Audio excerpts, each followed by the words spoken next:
Global markets suddenly red हो गए, bitcoin गिर गया, स्टॉक मार्केट पैनिक मोड में आ गया।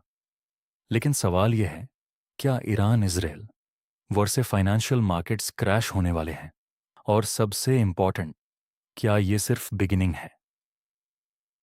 इस वीडियो में मैं एक्सप्लेन करूंगा, बिना फेक न्यूज़, सिर्फ रियल मार्केट लॉजिक। पार्ट 1, क्या हो रहा है? ईरान और इजराइल के बीच टेंशन्स सडनली एस्केलेट हुए हैं।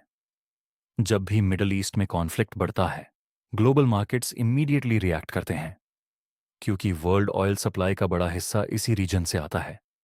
इन्वेस्टर्स को डर होता है, ऑयल सप्लाई डिस्टर्ब होगी, इन्फ्लेशन बढ़ेगा, ग्लोबल इकोनॉमी स्लो हो सकती है। और मार्केट को सबसे ज्यादा फियर अनसर्टेनिटी से होता है, वॉर से नहीं। इसलिए सबसे पहले सेलिंग स्टार्ट होती है। पार्ट 2, स्टॉक मार्केट क्यों गिरता है? स्टॉक मार्केट फ्यूचर एक्सपेक्टेशंस पर चलता है।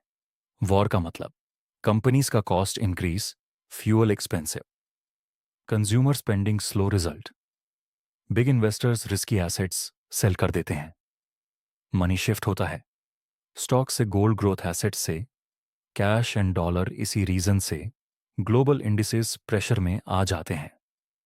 हिस्ट्री देखो, हर जियोपॉलिटिकल कॉन्फ्लिक्ट के स्टार्ट में मार्केट्स शॉर्ट टर्म क्रैश करते हैं।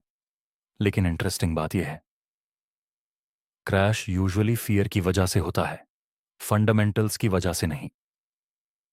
पार्ट 3, क्रिप्टो मार्केट क्रैश क्या यूं?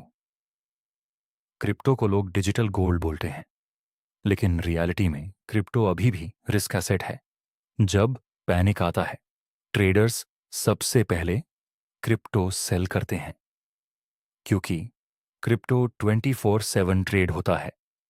लेवरेज पोजीशंस इंस्टेंटली लिक्विडेट होती हैं। फियर फास्टेस्ट क्रिप्टो में रिफ्लेक्ट होता है।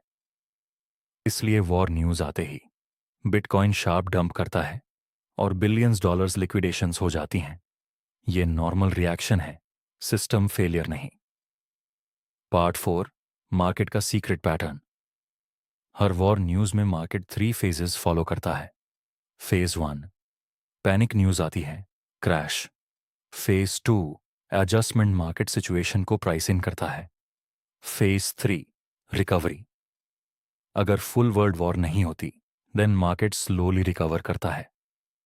हिस्ट्री में मल्टीपल टाइम्स ये पैटर्न रिपीट हुआ है। स्मार्ट मनी पैनिक में सेल नहीं करता, वो वेट करता है। पार्ट 5, ए बी क्या होगा? अगर टेंशन और एस्केलेट होती है, वॉलेटिलिटी इंक्रीज होगी, क्रिप्टो स्विंग्स बड़े होंगे, स्टॉक मार्केट अनस्टेबल रहेगा। लेकिन अगर सिचुएशन स्टेबल होती है, तो सेम मार्केट्स स्ट्रॉन्ग बाउंस भी दे सकते हैं। इसलिए अभी मार्केट फियर से चल रहा है, लॉजिक से नहीं। और ट्रेडिंग में सबसे डेंजरस चीज होती है इमोशनल डिसीजन।